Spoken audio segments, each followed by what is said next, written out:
What's going on, good people? You know what time it is. It's time to get live. It's the party line. We ended up getting this dub yesterday, so we're going to go ahead and celebrate it and talk a little bit about also not just the win, what we expect from the New Orleans Saints game, but this is the party line, baby. Let's go ahead and get this thing started, man. Let's get to it.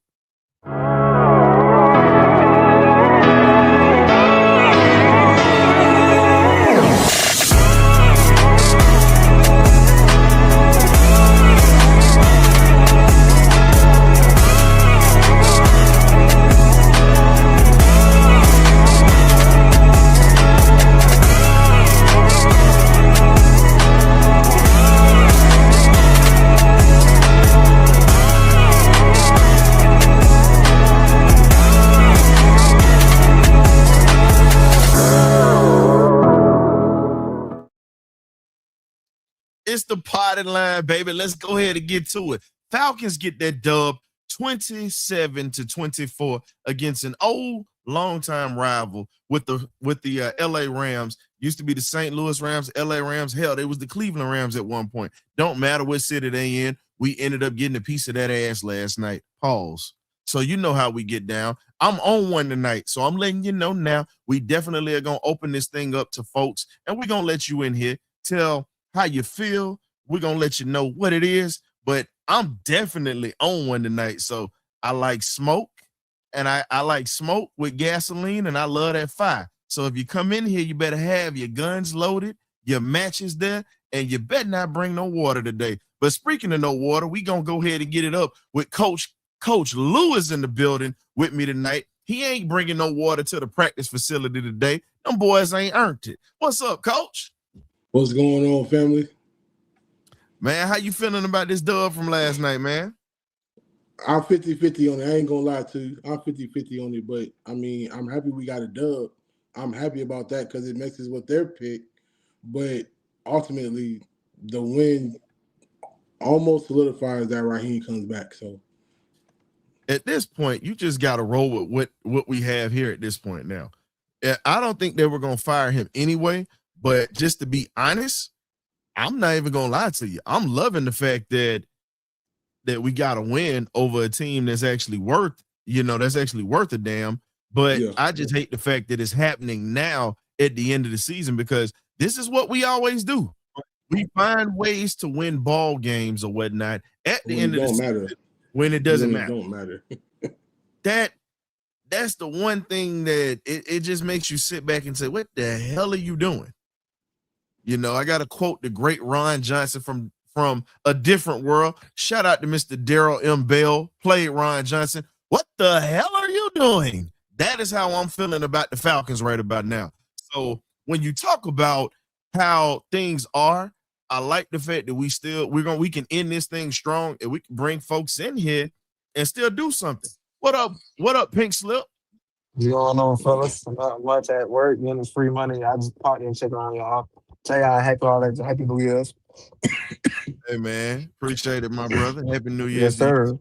Hey, you can't be sitting there clowning like that in the back, in the damn chat like that, man, during the game. He's sitting there saying this is over with. We choked this one away. Yeah, I'm almost dead, but like I said, man, a quick thing I'm gonna say moving forward, man. We still got when we get leads, we got to finish, man. We cannot let teams come back and just adjust. And that was our Achilles heel all season. But a win is a win. I accept it. But moving forward, we play our rivals. I want to see a blowout. No ands and buts about it. Offense got to step up, and special team got to step up. Defense played lights out. But here's the thing, man. The special teams has been a problem all season. It's been a damn problem. And the issue that I got with it is it's not being addressed. And it needs to be addressed this offseason at this point. And if you can't get special teams addressed at this point, what the hell are you doing coaching in the NFL? Because that right there is a critical part of the ball game. And you saw that last night. And even though he was in a losing effort, shout out to a guy that I pointed out during the draft, Mr. Xavier Smith out of Florida A&M FAMU. You saw the 4.4 speed on tap last 4.3 speed 4.4 when he's actually slowing down. But that's 4.3 speed that you saw in the kick return, the punt return, and you also saw him catch critical passes. Let's be real. If we didn't have this pass rush with us last night, you honestly can sit back and say that he literally was running butt naked wide open 3 times last night. And that really should have been 3 touchdowns last night. And that is a guy who can change a ball game with just one play. With one play, he's that type of player. And we were blessed to be able to stop him. Defense held him in check. But in special teams, if we don't take away the creases and the angles, we might be having a whole different conversation right now, because he had some very good returns last night. But, I got to always spotlight my HBCU boys that I talk about, and he was one of them. And I said in the halftime show, let's call it for what it is. He was going to be the one that was going to be the spark for their offense to get back into that ball game. And I called it. He pretty much was. And he pretty much was. I mean, the things that he was able to do against our defense. Exactly. I mean, great. I would say this is probably the best game Kobe Bryant has had. As far as what he's done in the 3 games he's played in and the 2 starts that he had, he definitely showed that being thrown in the fire kind of helped him out. But honestly, like, if he would have, there was 2 plays specifically, the crossing pattern that we had in the 3rd quarter where he overshot him, and then in the 4th quarter where he got behind Jesse, but the ball was underthrown. Those 2 plays right there. Oh man, great, Captain Velcro. Hey man, go ahead with that. But no, man, go ahead and continue, Coach. Hey man, we had to make sure we acknowledge you coming into the building. Like, here's my thing, dog. I said it like this at the beginning of the show. End of the year. Let folks know tonight is a night. I got gasoline, I got matches with no water, and my thing is I won't smoke tonight. I'm with it.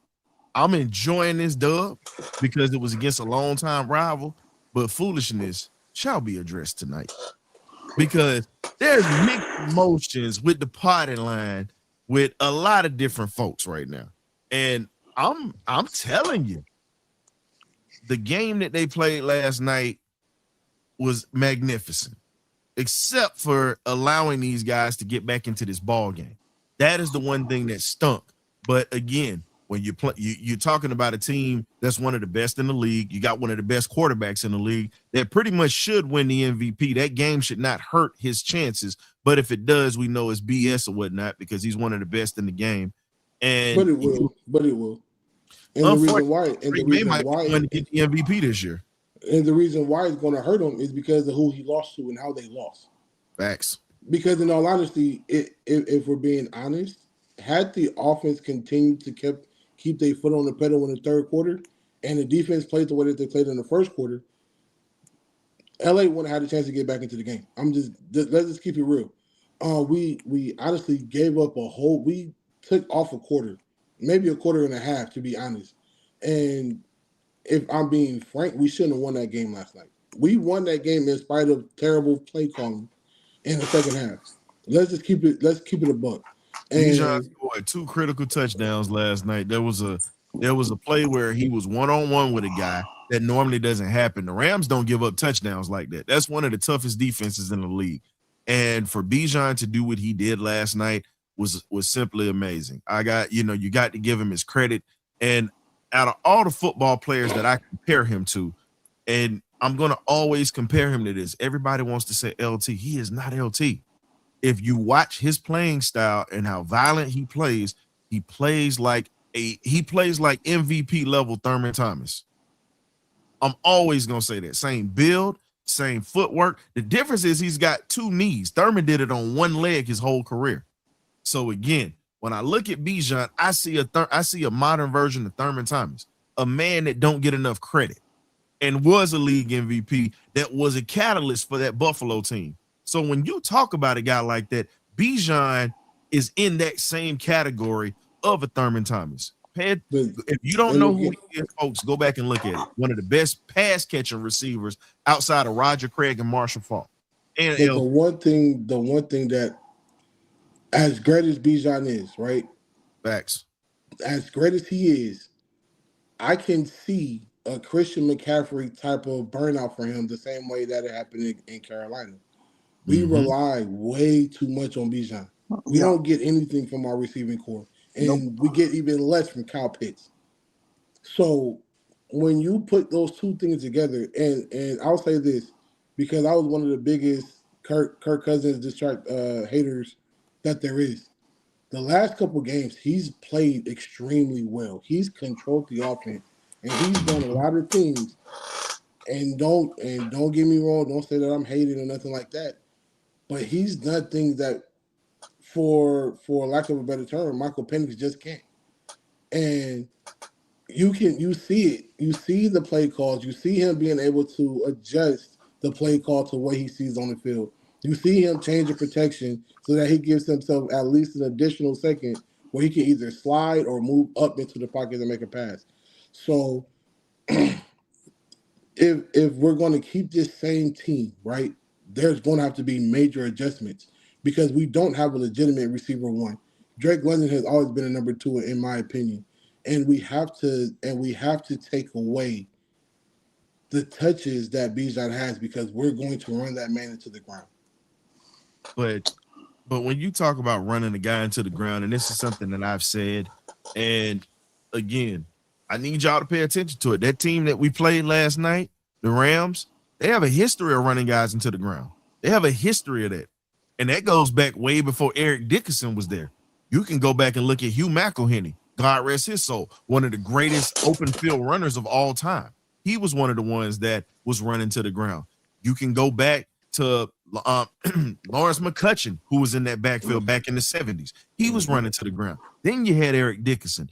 Then you had a young Jerome Bettis, who was pulled out of that. Then you had Lawrence Phillips, who was put on the shelf. Marshall Faulk, thank God that he played in an open offense that did not get him killed. But again, you look at Todd Gurley and so forth and so on. The Rams have done that. And when you look at the type of system that we're running over here, it's exactly like the Rams. You are running one guy into the ground. Take some of those carries off. Take some of those carries off that man's knees. We need him to continue to be the face of this franchise. If we're going to feed him, you have to take care of him and put him in a position to where he can have performances like that, where he's able to have something left in the tank. Because when we start getting to the playoffs, that is going to be crucial. And yes, I said when we start getting to the playoffs, you heard right. I said it. I'm still the bad guy, but I'm saying it right now. Eventually it's happening. And it should be on Bijan's watch, Drake's watch, and Pitt's watch. It should be. But if you're going to continue to run this, man, it's not going to happen. What's up, Gray Beard? 2-3 ain't bad. Yeah, first of all, man, great win. Fortunately, everybody blood pressure went up a little bit in the fourth quarter as always. But I like the way the team fought. I like the way we responded, especially after we threw haymakers and then got haymakers thrown upon us. I like y'all said earlier, man. I like the way how Kobe Bryant literally got thrown into the volcano. Damn, the fire, the volcano. Cause they've been putting this man been catching it. But I like the way he's stepping up. I like the way he responding. He's just gonna get better in development. I mean, some key takeaway from me is, like you said in the chat when we were chatting and watching the game. Third quarter, we let off the pedal. We always do that. We get too comfortable. I don't know why. We have a history of. I don't want to say that, but I'm just keeping it a buck, and it almost got us again. It's what we do best, honestly. It just killed me that we had a team. Pretty much all we had to do was score. At least one more time. Even though one our touchdown did get called back because maybe a walk with the dynamic getting catch and step out of bounds. But it just but overall, like I said, great win. It's now that we're starting to look like a football team that we wanted to start looking like in week one. My question is, where was it when we played the Miami team that was trash? Where was it when we made Tyrod Taylor look like Mike Vick 2.0? Where was it when we got there and went to Carolina and got a 30 piece put on us? 15 flat and 15 drunk. Where was it at? I just, can tell you, and so can Ryan, so can the historian. We can both tell you. They pretty much gave you all them wangs, not wings, them wangs, as we would say. They gave you all those wangs you talking about with extra sauce and no napkins, and they kept it messy. That's what happened. If you want. Where was this when we went to Santa Clara and got freaking Christian McCaffrey? Where was this when we went all the way to Berlin and let Jonathan Taylor have almost a historic game against her? But here's the thing. Don't get it. Here's the thing. We bottled Jonathan Taylor up to a good amount, but here's the thing. Great players make plays, even on their worst days. They might not have truthfully, let's be honest. We had the clamps on this dude majority of the game. When he broke that long run, that took the spirit and the will out of that defense. And that offense was stagnant as hell. That's just what it was. And here's my thing. Go ahead. You got to get people in here that are not afraid to bench folks. You have to do that. Because if you're seeing something that's not working, you need to make a change. To hell with your ego. To hell with everything else. Because at the end of the day, you keep pulling what you're doing, you're not going to have coming up to Atlanta. You're not going to have nobody wanting to come here for free agency. So until you fix it, you getting ready to have showing up. Just like Keith say, nobody. And to me, shout out to Keith Sweat. That was a great because and to piggyback on what you just said, Ryan. In the games that we lost, the one thing that everyone on this panel, even the fans who come in, the biggest thing that we've been complaining about is depth. And in the game that we got blown out, we had no depth, and it showed. When you have the weak link of the defense trying to play middle linebacker and he's getting torched every single play, and you have no one to replace him with, this is to be expected. So again, it's not for a lack of trying, it's not for a lack of talent. It's a lack of having competent coaching and competent people in the building to do what needs to be done. And again, I don't want anyone to take my comments as me hating Michael Penix or whatever. But in all reality, if you knew that Kirk Cousins was completely healthy and you knew that Michael Penix was struggling and he was possibly hurt, why didn't we make the change sooner? This is the same question we could ask last year with Kirk Cousins and his injury. Why did the change come sooner? This is a coaching issue. Again, second year in a row that just happened. My question is, how come we didn't have a quarterback competition in training camp? Well, at this point, that needs to be asked. It has to be asked. At this point, all you can say is, "What's going on, John?" He says, "Good evening, fellas. Good game, but I'm sure that the Falcons players are playing for pride." Yeah, I agree. I believe that the Falcons players are playing for pride right now, and you got a chance to have a 3-way tie at the end of the season. So if you beat New Orleans next week, because we're gonna tap into that. You beat New Orleans next week. Guess what? You have a chance to be in a 3-way tie. So you're not the last in the division. So your season does not end as horribly, and it's ugly. It's about as ugly as Sam Cassell. But it ends. Man. I'm just saying. I ain't even gonna say that. I'm sorry, Sam. It's about ugly. It's about as ugly as Charles Bolt Outlaw. It's about as ugly as Charles Outlaw. But that man look like a burnt prune.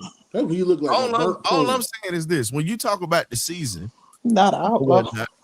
If you talk about the season or whatnot, you finishing tying for first place, but you win that Jets game, or you win that New England game, missed field goal. Guess what? You have 10 wins this season. You literally are in that spot to have 10 wins, and with those 10 wins, you're in. You're in the playoffs. You're in. So that Carolina game at home. Do you know how bad this division is for us to have played as bad as we had all season? This is the worst division in football right now. Just be in a position to end in first place with two other teams that was up 3 games on you. Man. I mean, 8 All I years. can say is at 8 this years. point, all you can do is just laugh. I mean, And this is what we call Transition Tuesday. We get a beautiful win, and the thing that hurts about the win, and I'm never gonna cry about a win, but the only thing I heard about is the fact that we can't have our talents for this team displayed in the postseason. We have a ton of great defensive players. We have a lot of good offensive players. And the thing is, I've seen us compete in this league this year against some tough teams. And no, we don't have championship depth yet, but we should have been knocking at the door, just knocking at the door to get into the playoffs. It's frustrating that for 8 years, the only thing we can hang our hat on is being tied in a 3-way tie with the rest of the team in the division, but still no winning record. We're still below 500. All right. Again. All right. 8 consecutive years. Let's really look at that number. 8 consecutive years. That's almost a since decade. we've had a winning season. That's almost 8. a decade. That's almost a decade of losing. Think about it. Think about it. The last time the Falcons went to the playoffs when Lehman Bennett was a head coach, there was a 2017. There was a 10-year hiatus. Lehman Bennett was in the 80s, boy. That was before. He was saying that was the last time we were. I'm talking about the stretch. That's why I'm bringing it up. The last time we had a stretch this long was when Lehman Bennett was a head coach for that infamous Falcons team, with William Andrews, Steve Barkowski, and those guys in the Grits Blitz, all the way up until 1991. That was the last time. So when you look at it, it's one of those things where you sit back and you're like, well, damn, you went through the hiatus in the 80s. Jerry Glanville gets here. He changes it, gets us to the playoffs in 91, one of the most incredible runs. Unfortunately, we ran into one of the most legendary coaches in that Washington Redskins team. That was just awesome. You know, Gerald Riggs, our former running back, Gerald Riggs was on that team with Ernest Biner. But I'm not going to get into that. But no. So here's the thing. It depends on what they do. I don't know if they want to take a chance on bringing another quarterback in right now that does not know this offense. Because you bring in somebody who doesn't know this system, you set them back. Now, the other option you could have, you brought in Kyle Trask. If you get rid of Kirk, Kyle Trask got to learn the offense. That's who's going to have to be your quarterback at this point, because Easton Stick is trash. And you see that Kyle Trask was in a situation where he was never going to get an opportunity. But here's the thing. When Black Tuesday finally upon us at the end of the season, if Raheem Morris is not there at mid, if not 5 by midnight, Kirk Cousins is coming back. Please don't say that. No, I'm just I got his money is already on the books for next year. So we gotta pay him regardless whether he plays there or not. So here's the thing: are you willing to take are you willing to take a huge cap hit if you get rid of him? Because if you take a cap, if you think about it, if you took the hit. I'm just saying. But are you willing to? His money's already on the books. You got a chance to. He only signed a 3-year deal last year. I'm sorry, 4-year deal. And guess what? You really can get out of it after 3, as we said, because that contract was front loaded. But at the same time, are you willing to stop the growth of your offense with a guy who knows this offense and you see that he's comfortable when he's healthy? Are you willing to make that risk to where you bring somebody else in who has to learn that offense, and it's going to take a while to learn it? If we're in win now mode, no. I'm just saying. At this point, you stuck. If you're Raheem and you're trying to keep your job, if you do keep it, do you bank your future on a proven quarterback who knows the offense already? Or do you let him walk or trade him to where he wants to go for unknown commodity in a quarterback who may not be able to learn the offense, who may not be able to control the offense the same way that Kirk Cousins does right now. Because as a head coach who's trying to vie for an extension, do you put your hopes and dreams in the unknowing of a quarterback versus a guy who's showing you that when healthy, he can manage and win you a ball game? No, I don't freaking take a chance on somebody I don't know. First, somebody that I do know. I mean that chick asinine. And then on top of that, are we gonna keep Mac Robinson as our OC, or do we go away with that? No, I think what you need to do is get you a veteran office coordinator, get you a better special team. I'm just saying anybody. I'm just saying if Raheem stay. I'm just saying because rumors are saying Matt Ryan might get the job at the front office. I'm not saying he is. I wouldn't take. I'm just saying. I'm just saying. Matt comes in, he's pretty much saving face. That's pretty much what that is. Matt gonna save face. That's all it is. He's brought in for that.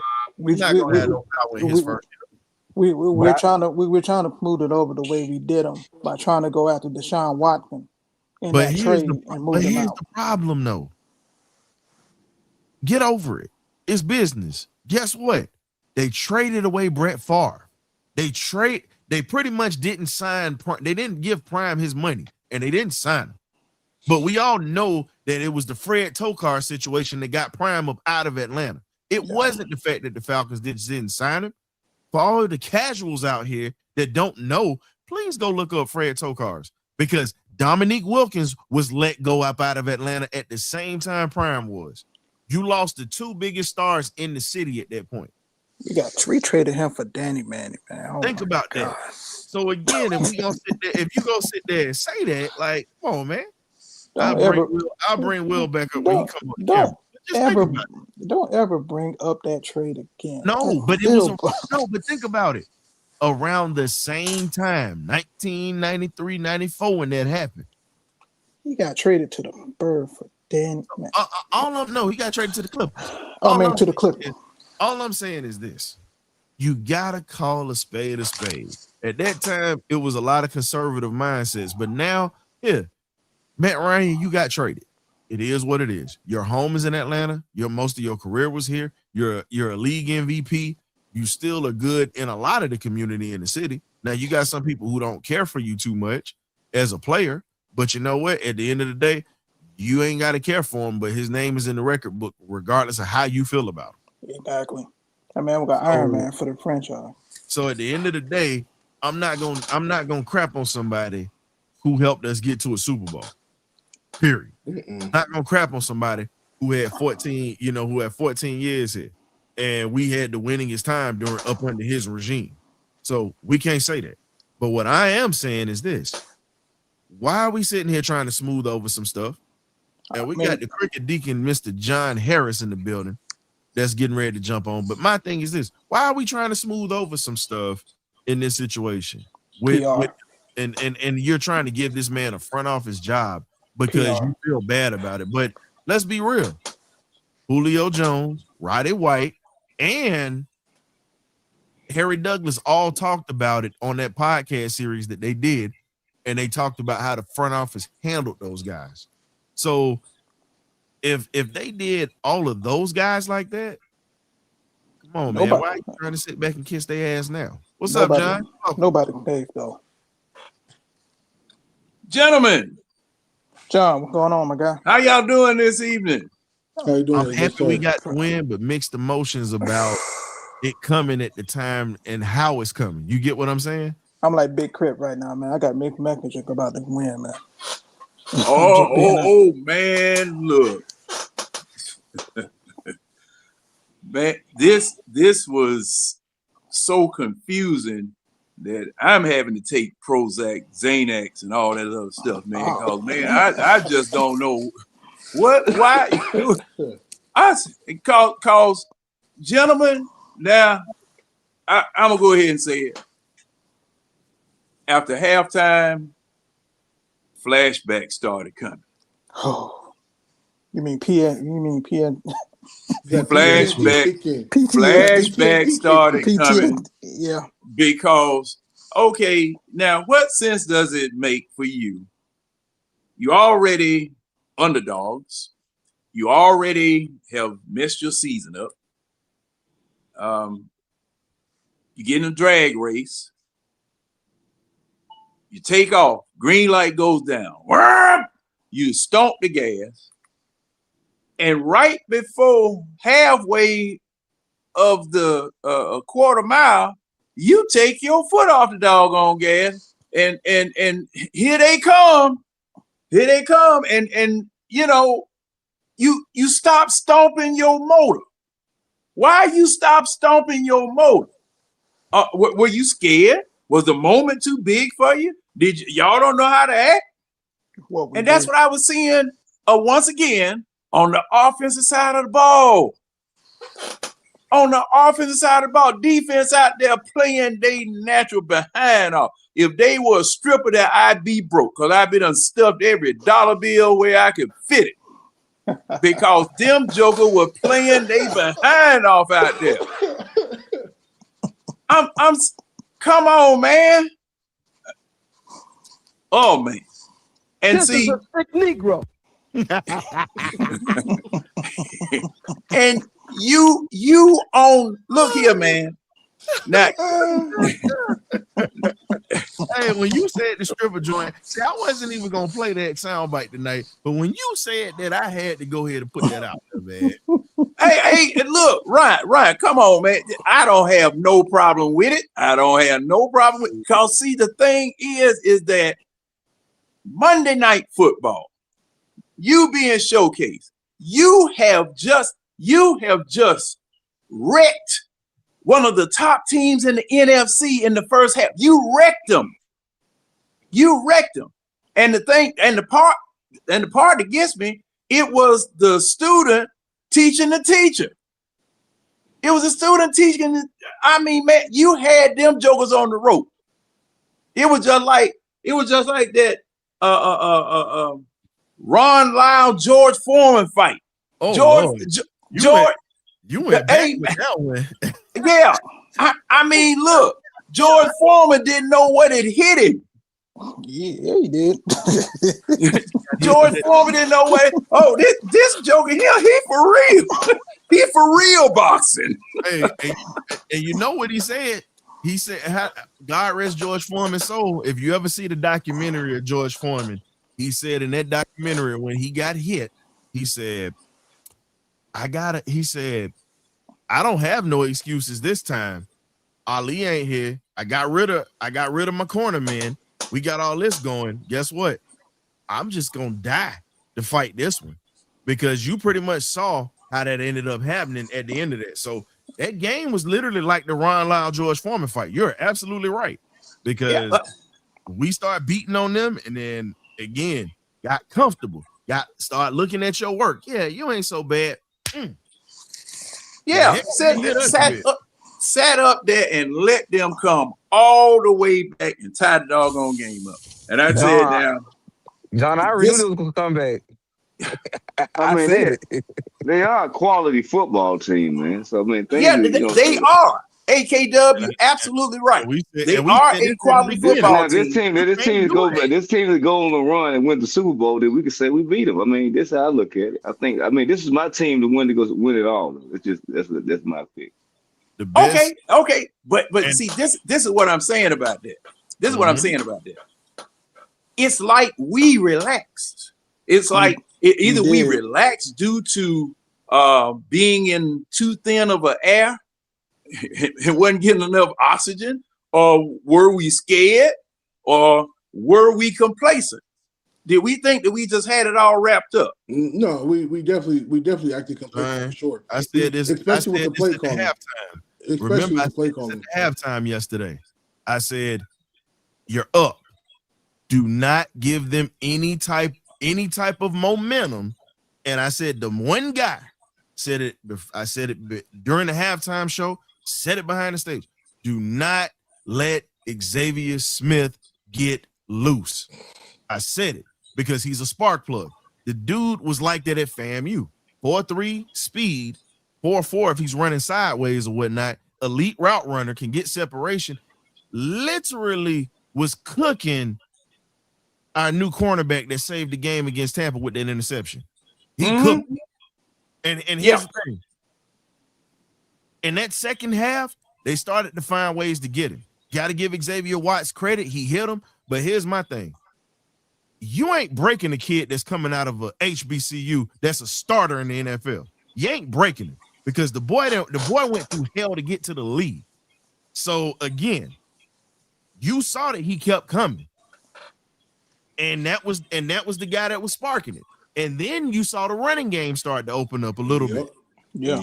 Even when Blake Corum went down. Exactly. And the thing that I hate is Dorless went down yesterday. Oh, that hurt me. That hurt me right there, man. I said his knee is gone. Ask all these dudes in the chat. As soon as I saw them helping him off, I said his ACL is gone. Yeah. You called that. You called that. I mean, but it looked bad off the rip, but you called that in the chat.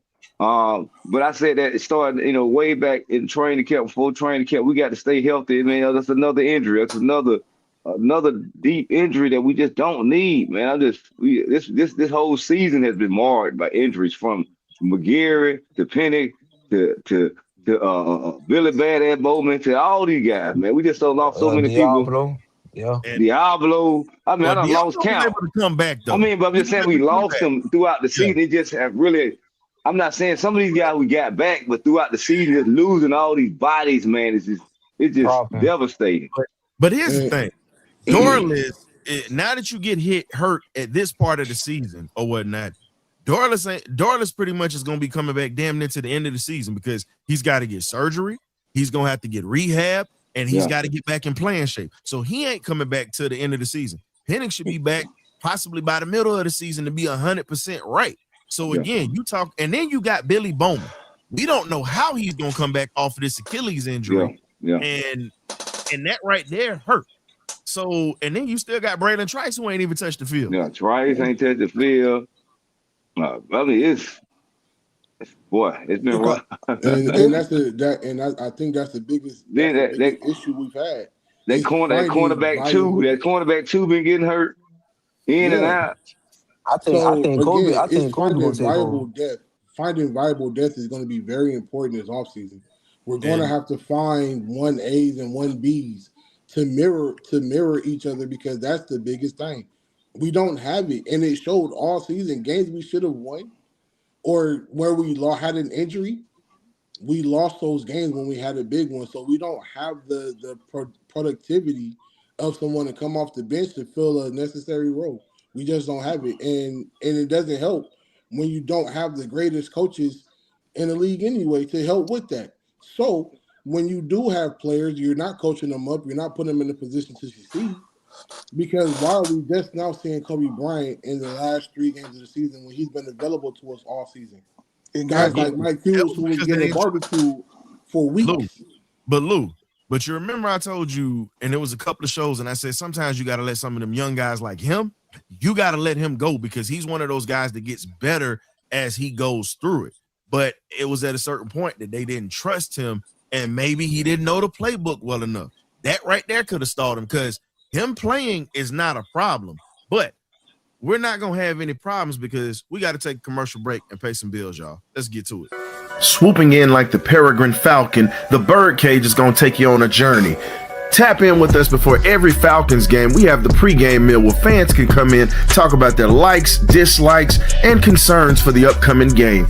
Also, we have the halftime analysis that you check out. And then we have, for every fan afterwards, the Partyline and Benediction post-game show. You know how we get down. You either get right or you get left. We'll catch it in. Ghost. BirdCage. Man. All I can say is at this point, it sucks. And speaking of that, it's just one of those things where depth has to be something that has to be addressed.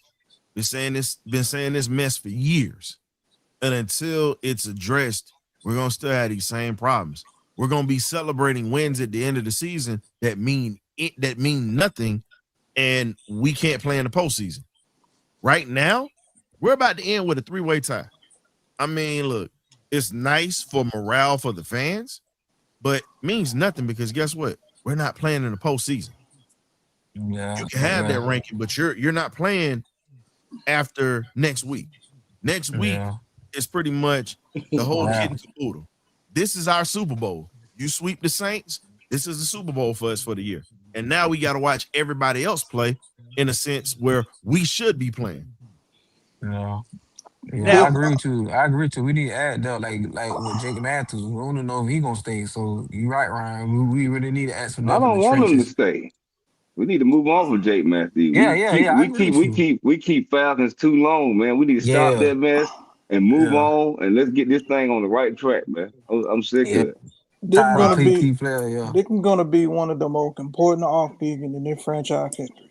Absolutely. We said this last season. No, but I don't think people understand the magnitude. This right here is gonna make a break. Go ahead. I'm just saying it's just not just from the players, it's from the front office as well. This right here is gonna let me know what Arthur Blank really wants to do with the team. They got that sports firm looking into these guys, so we don't even know who's gonna be here or not. But here's the problem, and I'm gonna say this. We don't need a sports firm helping us hire. We don't. Because I think you just talked about that. We were like a week ago. And I said this a week ago. And I'm reiterating this.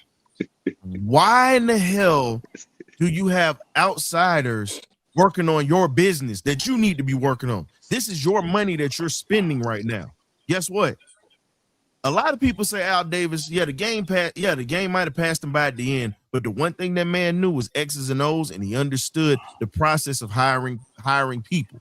If you look at it, give me an owner, a general manager, and the CEO of the team that's going to conduct the interviews themselves. Do you know why Art Modell was so successful as an owner? Because he was the one that had his hands in it. Think about it. He had his hands in that. We can talk about Robert Kraft. He had his hands in it. Absolutely. We're the only franchise, one of the few franchises that's got a the sports Hunt family also. Let's not forget the Hunt family. Now, let's deal with that for a second. Talk about it. Go ahead. Let's deal with that for a second. Was this not the same? I need to ask this question before I can say anything. Were these the same people that picked our last two coaches? No, I think it's a different firm. They're using a different one. I've never heard this. It's called Sports something. I forgot. I never heard of them. I ain't even know. Somebody had their name. But at any rate, one thing I do know, this isn't the first time that they have conducted this type of forensic audit of the Falcons. And this is what happens when you don't have a football family, a football owner that knows about football to be able to make decisions from a standpoint of knowledge about football operations. You got to trust other people. And Arthur Blank is kind of hamstrung and tied because of that. Kind of the same way that Ted Turner was when he had the Braves and the Hawks. He trusted that. I shouldn't even brought it up, man. My doggone stomach turned over. Stan Kasten. Ooh, Lord. He was just another Richard McKay, wasn't he? He was worse. Stan Kasten and Pete Babcock. I call them two stupid dogs after the cartoon. Pete Babcock. I forgot about Pete Babcock. You remember the story that Ken Norman told or whatnot? He said Pete Babcock, they got those in plaster. He had them fake gators on his feet. Oh yeah.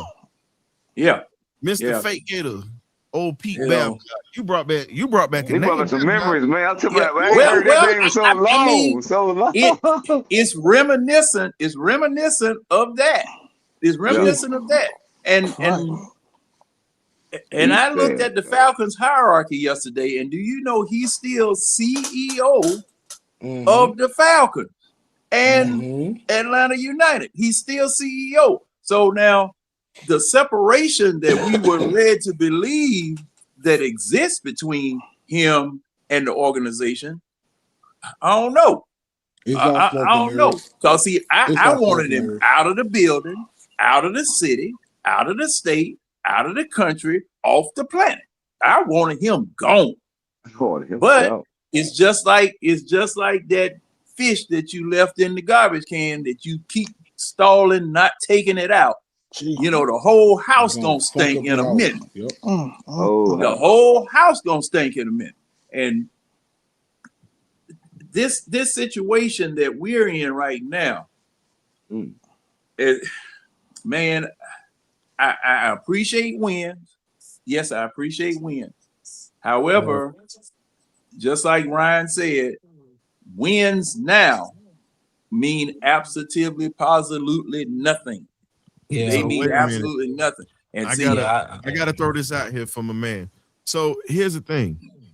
Mike Shanahan he coached under Dan Reeves. He's not from that system.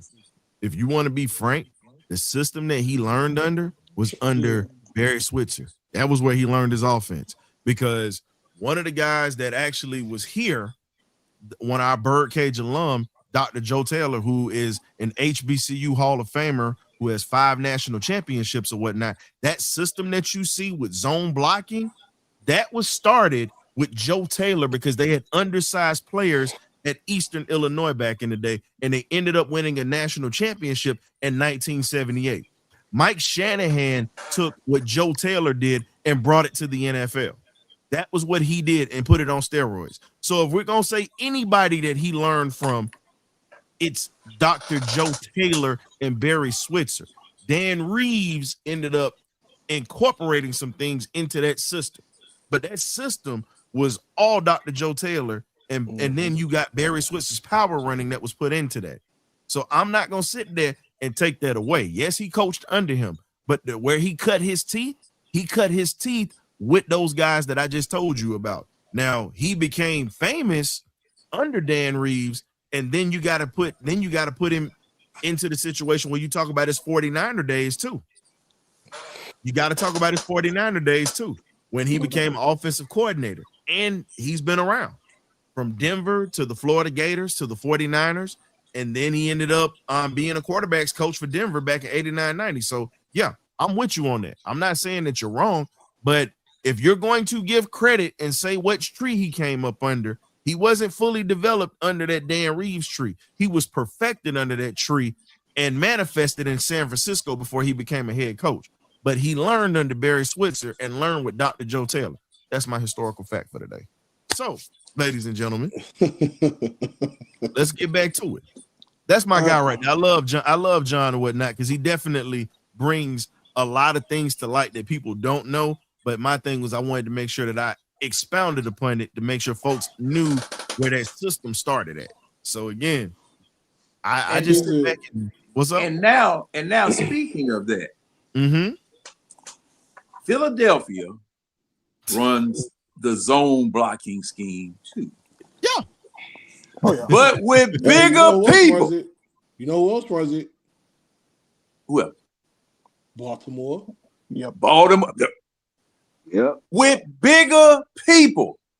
I saw, Lord have mercy, I saw number 70 over there on that left side yesterday. Oh Lord, here we go. 71. No, not 71. Oh, 70. No, I mean 70. Jake Matthews. I'm talking about 70. Man, he was getting whipped like a stepchild. Man, you know, that could be a new. That told me all I need to see, man. He got to get up out. Hey, K-Dub. That could be a new doggone dance step out there at the tailgate. The doggone the old line stack. He tried. He went backwards. I mean, hey man, Jared Burke, grown man. Yeah. You gotta go out to these linemen with a wrestling background. He'll take Jared Verse out of there when he has some good leverage and some wrestling skills, man. Jared Verse won't stand a chance. But the one guy that freaking Ryan had cake for, came back to Atlanta and showed why we should have got this man when we had the chance. You came when he blocked the freaking field goal. Yeah, he showed that and gave up the deuces. Yeah, I seen all that, man. He's a great player, man. Cause Buddy, he put his arm out. And that wasn't, but here's the thing, that wasn't 70 that got beat. That was Chris Hinton that got whipped on that play. He got bulldozer. You talking about a guy that's got 85, 99. Think about this. Jared Verse is around 250, 255. Mm-hmm. Chris Hinton is around 315, 320. So you got a little bit of about 60, 70 pound difference. And he threw him like a rag doll backwards and blocked that field goal and took off. Jared Verse been balling. Think about it. And he didn't have his running mate, Brandon Fisk with him. Fisk was out. So again, when you talk about a Jared Verse, that's a guy that is just that. So that's that's three boys that's out of Tallahassee I called for that's balling elsewhere. Two of them we saw last night. Xavier Smith, Jared Verse, he was at Florida State. You got your FAMU kid. And then you got Marquise Bell, who's still solid for Dallas right now. Mm-hmm. So again, he didn't wave Diggs, I should tell you, dude. and then they paid Diggs this money, which is ridiculous to me. But hey, that's Dallas. I'm good with them screwing up. Let them stay at the bottom of the barrel, please. 100 million. I'm fine with that. Let them do that. As long as we're not doing nothing stupid like that next year. But here's the thing. As great as that win was last night, there's a lot of exposure that happened, especially on the defensive side, especially with our two defensive tackles. We need a bigger body in the middle of all of that to plug up the holes because we get gashed on the run way too much. And that's my biggest issue with the defense. As great as we are and as great as we play, AJ gets cooked way too goddamn often. So excuse my French. He gets cooked way too often. You gotta put that. And I've been saying it for years. AJ is not the guy. I don't care what nobody say. You can say whatever you want. AJ is not the guy. You got to give him his credit because he made a critical play last night where if Puka Nacua holds on to that ball, we don't know how the rest of the game. He actually played pretty decent last night. I ain't gonna get on last night. He wasn't the one who got cooked last night. Henderson is the one who got cooked last night. I ain't gonna sit by. Not that game. Maybe some other games. Last night he played pretty good. No, CJ didn't get cooked for Florida. Normally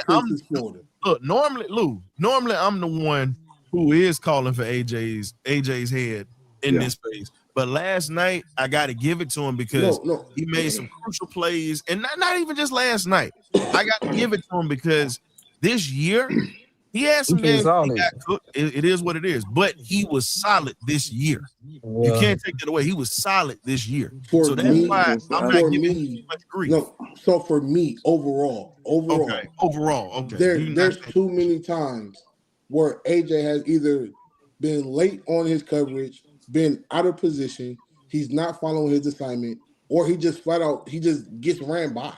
So as great as everyone talks about AJ and all that good stuff, I actually watch defense. That's where I make my bread and butter on that side of the ball. He makes way too many rookie mistakes for me. And the thing is, as great as Jesse Bates has played lately, where was this throughout the season? Because there were times we had to put an APB out to find where Jesse Bates was. So again, in the run game, it's putrid. Like as great as our rookies have been, getting to the quarterback, they're not stopping the ball. They're not containing and forcing the ball back inside. They're letting people get outside of them. And who do our corners think they are? Because why are we going for big, stick hits? And y'all ain't nothing but a 205, 210. You're not running through nobody like that. You need to learn how to go back and textbook tackle. Head to the side, wrap up, and alligator roll. Like, But here's the do the problem, whole though. thing, bro. Like, and Cam. it's starting to get to a point where it's getting very sloppy. But Cam, it's not just that. If we're gonna sit here and be honest, let's talk about it. It goes back to these college coaches. It goes back to these high school coaches. If we're gonna be honest, let's keep it up. It goes back to your level that you're coaching at right now. You coached on college. Yeah. You've coached at the collegiate level. You're coaching currently at the high school level. Eventually, I know you're gonna get back to the college level, but you were on that level. I don't want to. Oh, too much drama, but I got you. But just think about it. A lot of these coaches aren't teaching guys fundamentals anymore. And you're seeing that fundamentals are a lost art when it comes to players. Just like good old school training. Let's be honest. Everybody's doing all these speed drills, they're doing all this, but they're not conditioning themselves for the long haul. Think about it. We focus on athleticism instead of technique. Everybody's like, oh, the game is so much faster as this. But okay, the game is faster, but you got more guys getting injured and hurt more so than you had the guys that trained the way that they did. I'm for the belief of this. There weren't as many injuries during the 90s like this. No. Weren't that many injuries during the 80s. Hell, I even say during the early 2000s. It's when you started taking the physicality out of the game and really taking that away, and guys are not able to condition themselves for the blows and everything else that comes. This is where you're starting to see more Achilles injuries. This is where you're starting to see more knee injuries. This is where you're starting to see those type of injuries because you've taken the physicality out of the game because you want to, how can I put it? You want to save $1 because you're tired of these players coming and suing the NFL or the college level at this point because of injuries and things of that sort. I mean, and something. Go ahead. I'm sorry. No, go ahead, John. Go ahead. It's the same thing in basketball. Yeah. Exact same thing in basketball. You know, see, I remember, and you know, gentlemen, I can't give you any modern examples. The only thing I can do is go back in my Wayback Machine when I was playing and stuff like that. And yes, there was dirt then. God had created light. God did create light. The dinosaurs had left though. There were no dinosaurs left, but you know, everything else was still there. You know, cause you know, people take advantage and want to give me shots about how old I am. So, but you know, I just want to frame my time period right there, right quick. But we got you. But my thing is that right now it's all about speed. It's all about speed, and some of these pursuit angles that people take, the human knee, the hip, the ankle, they can't, you know, when you put that much pressure there, you expose it and put it at angles that it wasn't meant to be to have that much pressure on it, versus being strong enough to just bull rush and move a person out the way. See, that's why I always said, and I'm going back to something that Coach Lou said. Y'all know me for a while. Offensive lineman and defensive lineman, y'all know what I want. I want people who name end in a vowel. Put your stomach in. Or if it's not the vowel, John. Or if it's not the vowel, John. You want that country. You want that country boy that's off the tobacco farm. That's got a gut that actually slap cows and tip cows for fun or whatnot, and eat collard greens and fatbacks or whatnot, just pretty much to have a pregame meal. I know them and the people down there in Reedsville that you got in the box that he want to be out. Come on up here, son. Long as you go back there and get that quarterback, all thing I want you to do is stand up and walk that way. You know, I don't want you cutting this way. I don't want you cutting that way. I want you to stand up and keep walking. Put your stomach in a wheelbarrow, and when you get to the line of scrimmage, drop it. Bloop. John, the biggest mistake. Let's go. The biggest And mistake we made. and that's what you need in this middle. Just like Coach was saying, we got plenty of athletes. We got plenty of people that are fast, quick, and get into holes and stuff like that. But you need somebody to occupy 2 or 3 folk so I can get around them and go get the quarterback. But John, I'm gonna give you this here, John. We've passed on 4 linemen in the draft these past couple of years. And a nose tackle. That's what I'm talking about. I'm not talking about O-line, I'm talking about D-line. Okay, That's D-line. I'm talking about we've passed on 4 dudes that could literally be a problem for us. Yeah. JJ Pegues was one. That was one that I wanted. I wanted Pegues here. Then you passed on Zeke Biggers, who you could have got as a lower round pick, and you passed on him. The kid from Georgia Tech? Yeah. That's the kid from Georgia Tech. 6'7", 330 pounds. Yes. Yeah, I mean, he definitely was stacking stuff up against Georgia last year and in the past couple of years too. He one of them. And then you can look at that kid Newton out of Illinois that we passed on that's in Washington. I wanted him. And then you got Murphy that we passed on, who will want it. Byron Murphy. So again, and he killing it in Seattle right now. So 13-3. I just gave you 4 alignment. We really passed on 5. If we gonna be honest. Who the 5th one? Michael. The other D lineman that ended up going to Ole Miss from Texas A&M. Oh, I don't even speak his name because my feelings get hurt every time I speak on that. I got you. I know who it is. You good? Walter Nolan. I go ahead and say it. We passed on him. So again, that's 5 defensive linemen that you passed on. Okay. You don't for my folks in here that talk Jalen Carter, because I was one, we all wanted him. We all wanted him. But guess what? We got Bijan. So guess what? After that, those 5 linemen that I just named came after Jalen Carter. All 5 of them. Yep. They fell in our lap each and every time. 2024 and 2025. But and see, and then Ryan, you always call it the scouting department. And like go ahead, John. I was just in the scouting department. We always going for these big names.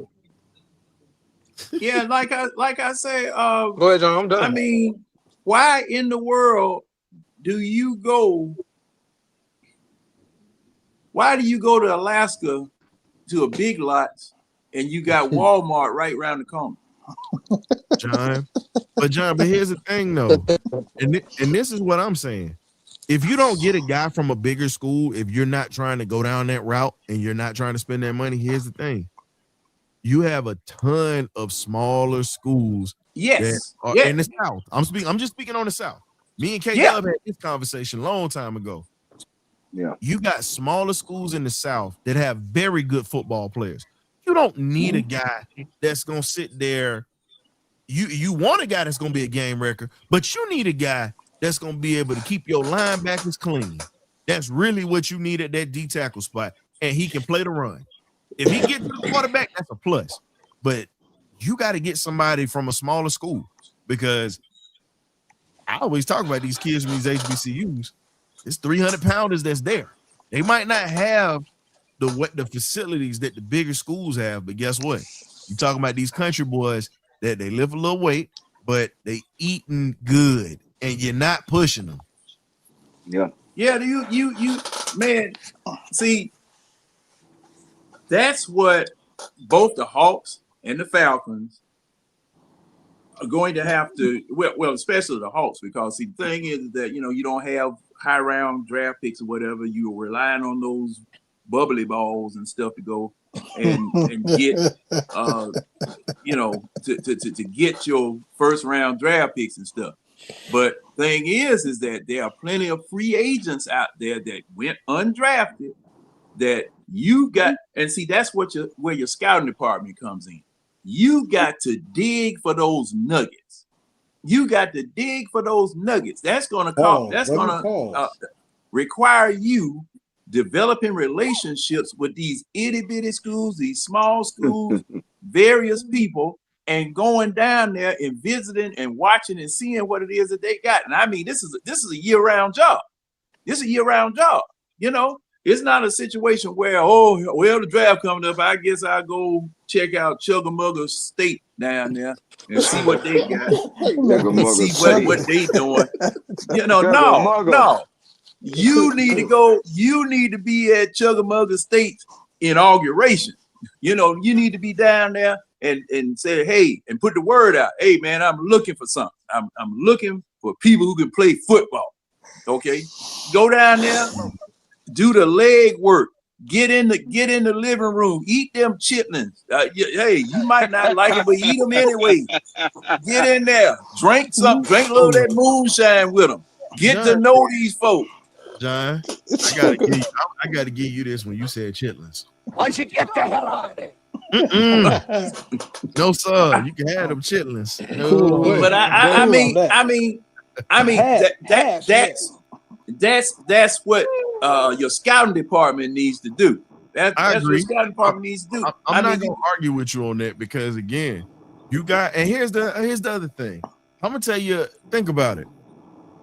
We had a guy that played here, was an undrafted free agent. Is one of the best players that we ever had in this franchise. It's Jesse Tuggle, Valdosta State, right in our backyard. He came in as a special teamer. You remember when he came in, and then when he got his chance to be a middle linebacker, he never relinquished that position. Never look back. Never look back. So again, there are guys that are right there in your backyard you can look at. Yeah, think about it. Albany State just won a national championship on their level.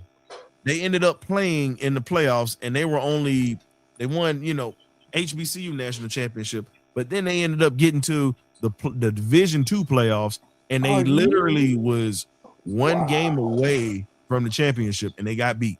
They were one game away from it. Quinn Gray now is going down to FAMU. Here's my thing. You need to look at Albany State and see what they have on that squad. You need to see who's on that team because Quinn Gray played for the Jaguars. He was in the NFL. He played under, shout out to you, BirdCage alum, Coach Billy Joe. That's one of your quarterbacks that we're talking about. My high school coach's old teammate who helped them win a national championship at FAMU. So he's won one as a player and has won one as a coach now. So this man played in the NFL for the Jags for a little bit and played a little arena ball. So when you talk about a guy that made it, he understands what it looks like to win. He understands it. He was groomed in it. So at this point, why are we not beating the doors down to talk to him right now? Even though he's getting his FAMU program set, guess what? Talk to him about those Albany State players.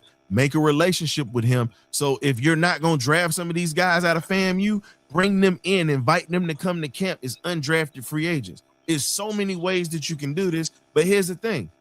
It's not good for financial business, and I understand the politics of this, and here's my thing, and I say it, and I don't care. Most of these teams don't want HBCU players. They don't want to support black colleges, period.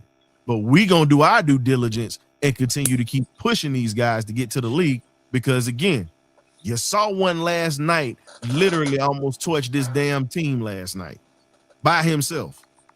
Mm-hmm. So hey, Brent, I'll piggyback on what I'll piggyback on what Ryan and Josh said. The couple years that I was at Arizona State University, right? I got to do scouting trips with Antonio Pierce and other players like that. Yeah. When you're looking at a certain player, there's two things that, especially when you're looking at offensive linemen and defensive linemen, you're looking at feet and you're looking at hands. Those are the two main things that you look for with an offensive lineman. Because if you look at the offensive lineman that got drafted by the Jets a couple years ago because he was fast, he has terrible feet, he has terrible hands. That's why he hasn't been able to catch a home yet. The guys that we have very good feet and they have very good hands. They know how to use leverage most of the time, but their feet are really good, which allows us to run the scheme that we run because of based on how Bijan runs the ball. A lot of times when you look at who you're going to build your offensive line around, it's really based on who you're using as far as, are you going to have a two-back system? Are you going to have a one-back system? Are you going to run a wing T? It's really significant on what offense you want to run. Unfortunately for us, Jake Matthews is long in the tooth. Yeah. Caleb McGarry is just flat out terrible. Ryan Newsel, he's decent, he's serviceable, but he's not the guy. So then it leaves you with Bergeron and it leaves you with Lindstrom. Those are probably the two best guys you have on your line. Everyone else can be replaced. And at this point in time, with the lack of money that we have, how do you reconstruct the offensive line? Because if we're looking offensively, that's been the biggest weakest point for this team all season. That's been the weak link of this team all season. Because one, it didn't protect Michael Penix. It doesn't protect Kirk Cousins as good as it should, and we don't create the holes that we should for either Tyler Algier or Bijan. A lot of times, the yard that Bijan gets, he reminds me of Barry Sanders in a telephone booth. Mhm. They have him boxed in, and he finds a way to get out, and that's all he's doing. There's no help from the offensive line. There's no help from anyone. The scheme is way too vanilla. So, again, like I said earlier, we depend way too much on Bijan, and if we continue to do so, Gonna we're run him in the going to ground. lose him. We're going to lose him. He So got come in the best jump cut I've ever seen, man. some of the best ever. And again, that's to John's point. When you're running at an angle, trying to tackle someone like that, and Bijan knows all I have to do is make you miss. And he said it all night. I'd have to make one person miss. And he did. And he runs at angles on purpose. He makes you run at an angle so he can jump either the opposite direction or he's just going to run right past you. That's the thing. You can't scout that. That's a God-given ability. Unfortunately, with our scout team, they refuse to do the hard work of being a scout. But you know who Formation is team Bijan runs so- like? Think about it. I told you Thurman Thomas, but when you talk about, you guys got to see him. I got to catch him at the end of his career. A lot of y'all are a little older than me and Will, and you guys got to see him in his prime. Bijan in the open field runs like Gerald Riggs with that speed. If you want to go back and look at it, now I'll be honest with you. As a pass catcher, he reminds me too much of Thurman Thomas and being able to hit the hole a certain way. But when you talk about open field speed, where a guy has to catch him, I've looked at footage of Gerald Riggs in his prime with the Falcons after William Andrews pretty much was shelved at that point. That speed literally is reminiscent of that. Brent, we gotta talk, man. Cause Tennessee totally disappointed me in that ball Man, game. look, stop. Don't do it. We have not played yet. Don't do that. I know. We ain't played yet. I know. We've been out for a month. I ain't trying to jinx a damn thing. No. But let's get back to these Falcons, though. In this is one of the last topics we're gonna talk about with the New Orleans Saints. The Saints come into this with some momentum, just like us. We already know that this is going to be a dogfight on both sides. We hate them, they hate us. There's no in between with this. So now the question is this: how do we put ourselves in a position to go for this sweep? And how do we end the season right without shooting ourselves in the foot? We're gonna have to expand our playbook because they're gonna try to take away Bijan in this game. They're not about to let Bijan go do what we did to the Rams. I promise you that.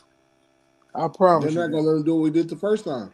Yeah, exactly. So we're gonna have to play in that playbook, and we're gonna have to air it out. Somebody got to make a play down in our wide receiver core. I don't know who it's gonna be.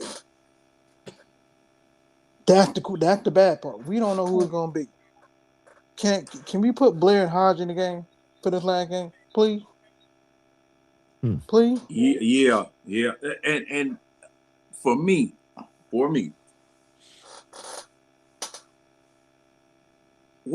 of the most aggravating things that I have seen this year from Zach Robinson is he calls games like a schizophrenic, psychopathic multi-personality dumbass. Because I mean, one game, you'll say, hey man, that was good play calling. Not Kansas City, Buffalo. Yeah. One game, oh, he'll come out of a bag that you never expect. Then the very next game, not 2 games later, but the very next game is just like he eating some of that cheap vanilla ice cream that when you leave it out, you got the gel that go over here and you got the milk that go over there, and when you freeze it back, it never get back together. I mean, just horrible play call. Some of his play calling is just horrible. You know, the 49ers. Yeah, because that was a play. There's an old play that the 49ers used to run, or old route the 49ers used to run in the West Coast offense called a Texas route, where you bend into the end of the line of scrimmage and you cut back across. Bijan was eating all day long on that route. He was eating all day long.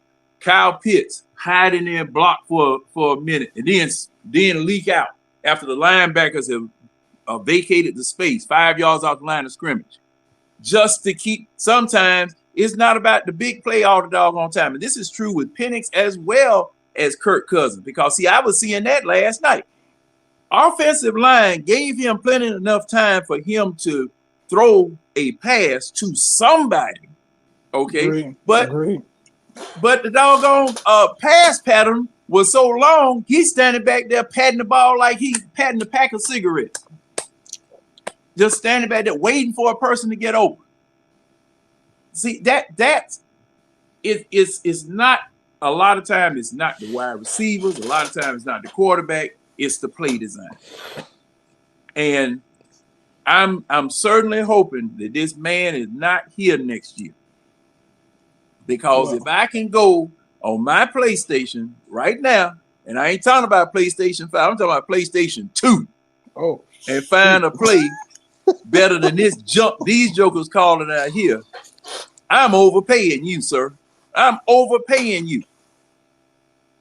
Because that's what I see. I agree, but if Raheem is here, more than likely God gonna be here, I'm afraid. I don't think he's gonna cut. He'll cut ties with the special team coach. I think Arthur Blank probably gonna be like, move him out the paint. But Gag Robinson, he probably gonna lobby for him because he gonna look at the body of work that Kirk Cousins don't put in. Unfortunately, when when QB1 went down, with you on mute. Who, me? Who on mute? No, I had no problem. I don't know what happened, man. Yeah, you had left. No, yeah, I had to come back in because my screen started to freeze. But man, with everything that's going on with this team, all you can do is look back and just see it is what it is at this point. And play for pride, man. When you talk about, like I said, when you talk about the quarterback spot, it's just at this point, it's sad. It's sad because it's a lot of quarterbacks right now. It's not just us. You see it across the league. A lot of guys don't know how to go into center. A lot of guys don't understand a 3-step drop. A lot of guys don't understand a 7-step drop or a 5-step drop to get rid of it. A lot of guys don't get it. So again, when you talk about the basic fundamentals, a lot of quarterbacks have bad footwork, and that right there also costs them. That's just what it is. So at this point, all you can do is just sit back and just say, well, you got to get somebody that understands the fundamentals of the game. And I really don't see too many guys that are working on that. Most guys want to throw deep, but they don't understand that your footwork sets you up. You squaring your shoulders up, you releasing the ball at a high point here and letting it go puts you in a position to put the ball in the spot and gets it out a lot quicker. It's little fundamentals that no one talks about. Yeah, like our resident coach always says, there's an issue developing coaches starting at the college and the high school level. Mm-hmm. And unfortunately, and because I coach it, 7-on-7 has made a mess of of football because they give a lot of quarterbacks way too much time to just stand there and scan the whole football field when there's no one to actually guard or to pressure the ball. So unfortunately, because of that overinflated confidence, a lot of these coaches believe that they have good quarterbacks. They don't. So I got it. So Brant. So I know this firsthand or whatnot. So Mac Jones was ready before he even went to college. The reason being, he played for a Florida legend that's in the Hall of Fame, high school Hall of Fame. He played at Georgia Tech back in the day and played for the Colts for a little bit before he came back. Man by the name of Corky Rogers, God rest his soul. That man is responsible for Leroy Butler getting to the league, Edgar Bennett, and a lot of those guys when he coached over at Lee High School before he ended up going to Bowles High School. And matter of fact, one of his players played for us, Dez White, wide receiver for the Falcons. That was Corky Rogers. So when you talk about it, Corky Rogers put a ton of guys in the NFL. Mac Jones was one of his last guys that he had, and he won a state championship with him. And Corky ended up retiring, and he ended up passing away. God rest his soul. And then you look at it when he went to the one thing I know about Corky Rogers and those old coaches that were at Bowles High School, the guys are going to be physically in top condition from every position, and they all going to be strong as bulls. And the thing is, they're all going to be highly intelligent, and they're going to understand the base fundamentals of the game. That is something that they're going to teach you. He's got multiple state championships, multiple appearances, and is in a Hall of Fame for a reason of developing quarterbacks and developing players, football players, not just quarterbacks, but football players. And if you look at it, Nick Saban had a bunch of talent in front of him. When he got his opportunity, he was a one and done pretty much, and ran through the SEC like bad Mexican food going through your stomach. That's just what it is. And when you look at him now, stepping on the field in San Francisco in a system that is wide open to him, he understands the basic fundamentals of how to get rid of the football. He understands how to look a safety off. He was taught this in high school. Mm-hmm. Only thing he did was just polish it up when he was sitting at Alabama. He was already prepared. So that, again, it comes back to what we said. Coaching matters. And if you don't have a coach that has developed you along the way, your habits are going to be hard to get when it's time. And the sad part is, go ahead. And the sad part is to piggyback on what you just said, Ryan, with the way that NIL is set up, football is now becoming a business. So they're taking coaching completely out of the game. They're pretty much basing everything on the potential of a player or the talent of a player. And a lot of times that talent doesn't fully get cultivated or nurtured the correct way without coaching, because now you're paying me to go to your school. I don't have to listen to you. I just have to show up and play. At this point, I control and dictate everything that goes on in my football career. So, and if you get in your feelings, if I get in my feelings about you coaching me, I can leave. I don't have to deal with you. And the thing is, a lot of guys got to be coddled. The one I'm gonna give you this here.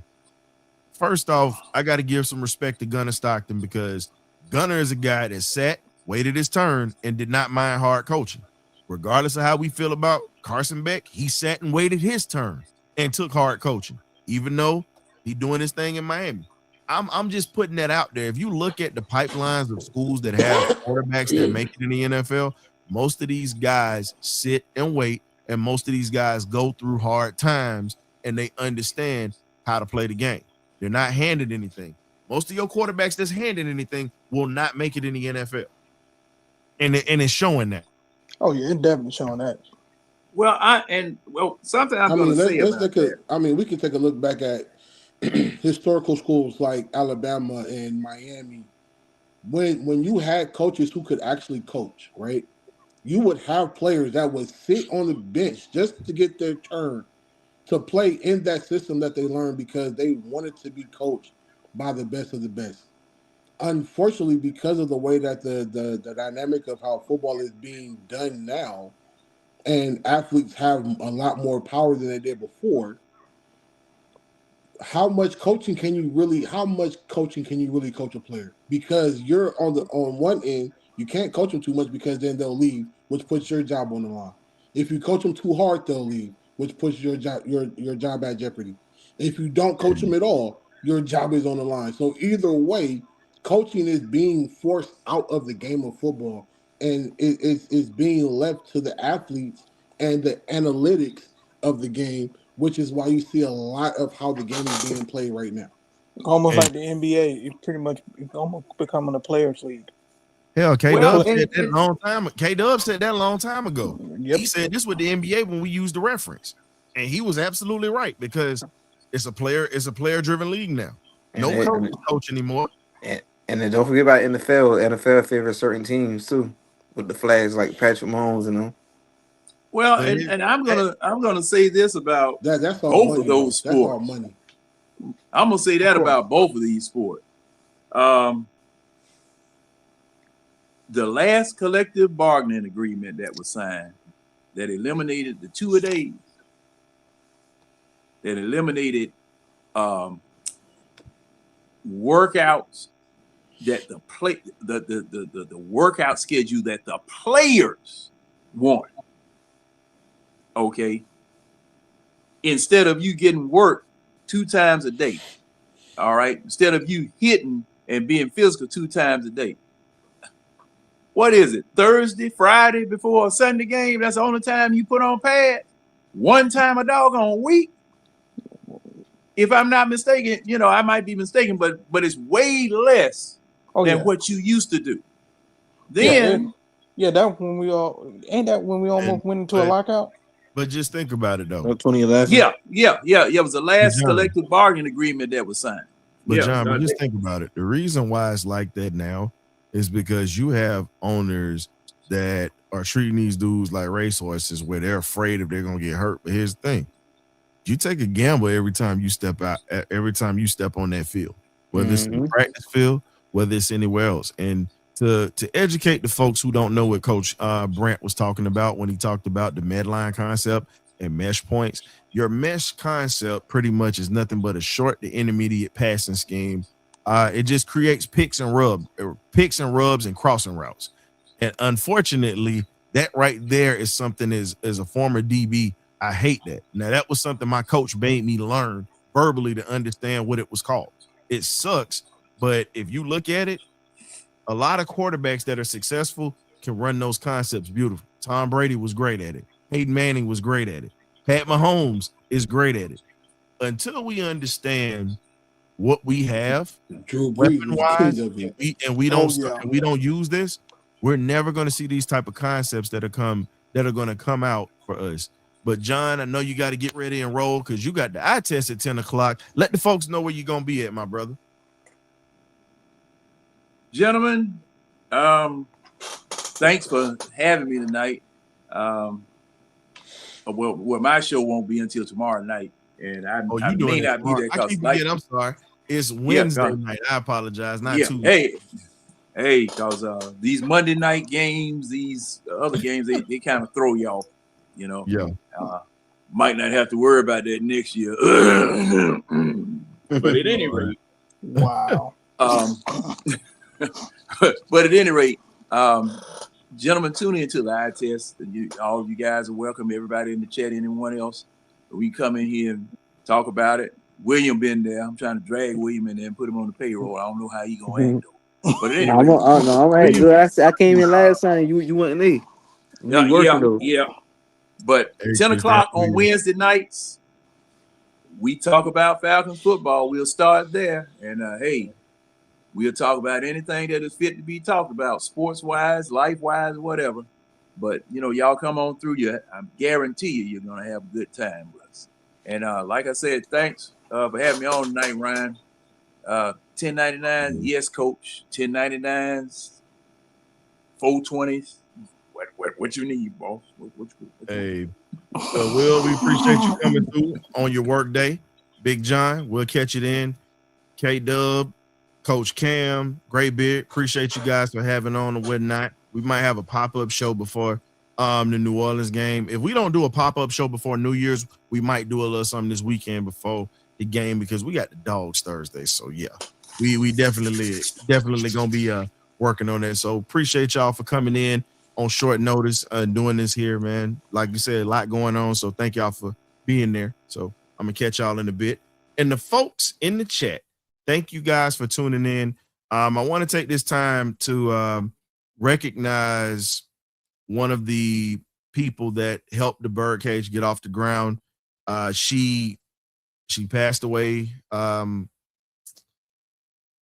couple of days ago. She was a silent investor. She helped me get my computer. She was a sponsor with the U.S. Post Office, but more like a future mother-in-law. I appreciate you, Miss Marva Scarborough. A little tough right now to talk about it because how the situation happened, but you were one of the first people to kind of support this because she was a huge sports fan. Even though she's a Philadelphia sports fan and all, she definitely rocked with us in the Birdcage because of the fact that she loves sports and she loves seeing people that are hungry, that are trying to do something with their lives. She helped me out with a lot of things. Everybody goes through rough patches with folks, and we went through our rough patches here and there, but I appreciate the time that I've had you in my life, few years that you've been here. Wish I could have had you a little bit longer, but I want to thank you for helping invest into the Birdcage's party, also investing into this equipment. And you really were one of the people who helped breathe life into this as well. So thank you for everything that you've done. Rest in peace. Definitely I'm going to miss you. And, it's going to be an episode, folks. Y'all going to be mad at me, but I don't give a damn. I will be wearing a Philadelphia Eagles shirt on this show because of her, because she's the one who helped breathe life into this. I'm a diehard Falcon, but she helped in many ways. Didn't publicly say it, but she found ways to help out. So I don't talk about it much, but I got to give you your flowers. I always told you thank you while you were here, but I definitely want to put that out publicly because I know you didn't want no acknowledgement and you said that, but I got to give you some acknowledgement, Miss Scarborough. Thank you for everything that you did, and definitely love you, miss you, and hopefully I get to see you one day.